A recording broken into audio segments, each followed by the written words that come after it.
नमस्कार दर्शकों, मैं तान्या और आप देख रहे हैं न्यूज नशा। दोस्तों, महाराष्ट्र की सत्ता में जो उथल पुथल चल रही है उसे तो आप देख ही रहे हैं कि कैसे एक पार्टी के कई विधायकों ने बगावत कर दी। बगावत के बाद शहर छोड़ के विधायक दूसरे राज्य में जाकर 5 सितारा होटलों में ठहर रहे हैं। ना ही इस्तीफे की कोई खबर है और ना ही किसी और चीज की। और गौर करने वाली एक बात ये भी है कि विधायकों की टोली गई भी उस राज्य में है जहां प्रतिस्पर्धी दल की सरकार है। हालांकि भारत के इतिहास में ऐसा पहली बार नहीं हुआ है। पहले भी कई बार कांग्रेस के विधायकों ने बगावत की है और सरकार गिरी है। फिर उसी कारण की वजह से उस जगह भाजपा की सरकार बनी है और इस पूरे प्रक्रिया का नाम ऑपरेशन लोटस दिया गया है। जी हाँ, लोटस यानी कमल, कमल यानी भाजपा। अपनी मेहनत से जहां भाजपा सरकार नहीं बना पाती है, वहां ऑपरेशन लोटस की कृपा से सरकार बन जाती है।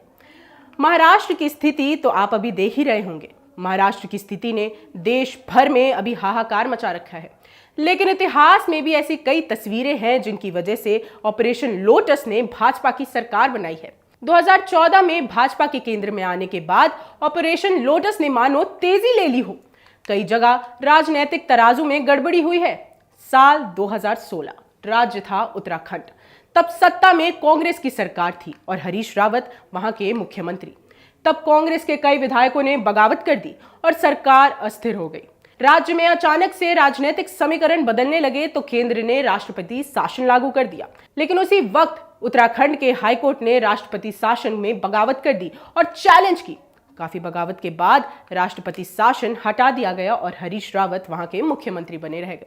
फिर उत्तराखंड हाईकोर्ट ने एक टिप्पणी करते हुए यह कहा कि राज्यपाल यानी गवर्नर को केंद्र सरकार का एजेंट नहीं बनना चाहिए और इस तर्क से उत्तराखंड हाईकोर्ट ने साफ साफ केंद्र सरकार यानी भाजपा पर निशाना साधा था। इसके बाद साल 2016 में ही ऑपरेशन लोटस ने एक बार दस्तक दी, लेकिन इस बार राज्य अलग था। राज्य था अरुणाचल प्रदेश। सत्ता में कांग्रेस की सरकार थी और 42 विधायकों ने एक साथ पार्टी छोड़ी। पार्टी छोड़ के भाजपा गठबंधन में आ गए और सरकार गिर गई। फिर साल आया 2017। ऑपरेशन लोटस ने अपनी दिशा बदली, पूरब से पश्चिम की ओर आए और गाड़ी जाकर रुकी गोवा में। 2017 विधानसभा चुनावों के बाद गोवा में भाजपा से ज्यादा कांग्रेस की सीटें थी, यानी जनता की पसंद कांग्रेस थी।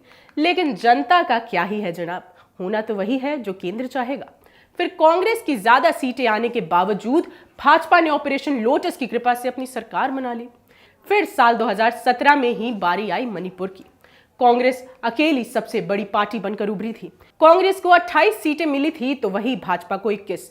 लेकिन ऑपरेशन लोटस की मेहरबानी से वहां भी भाजपा की सरकार बन गई। फिर साल आया 2018। मध्य प्रदेश में कांग्रेस की सरकार बनी, कमलनाथ मुख्यमंत्री बने। लेकिन फिर सिंधिया और कई विधायकों पर भाजपा का रंग चढ़ने लगा और बनी बनाई सरकार गिर गई। फिर वहां सरकार बनी भाजपा की। अब आते हैं साल 2019 में। राज्य था कर्नाटका। ऑपरेशन लोटस की कृपा से गठबंधन की सरकार के विधायकों ने इस्तीफा दे दिया और भाजपा की सरकार फिर बन गई। और महाराष्ट्र में अभी जो स्थिति चल रही है उसे तो आप देख ही रहे हैं।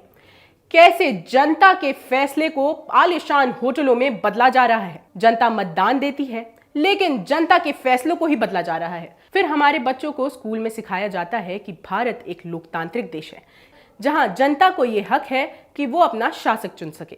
लेकिन वर्तमान की स्थिति जो आप देख रहे हैं वो दोनों विपरीत है।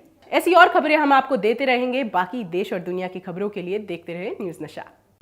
और आप हमसे जुड़े रहने के लिए सब्सक्राइब करें YouTube पर, फॉलो करें Twitter पर और लाइक करें Facebook पर। और ज्यादा जानकारी के लिए आपको टाइप करना होगा सिर्फ न्यूज नशा।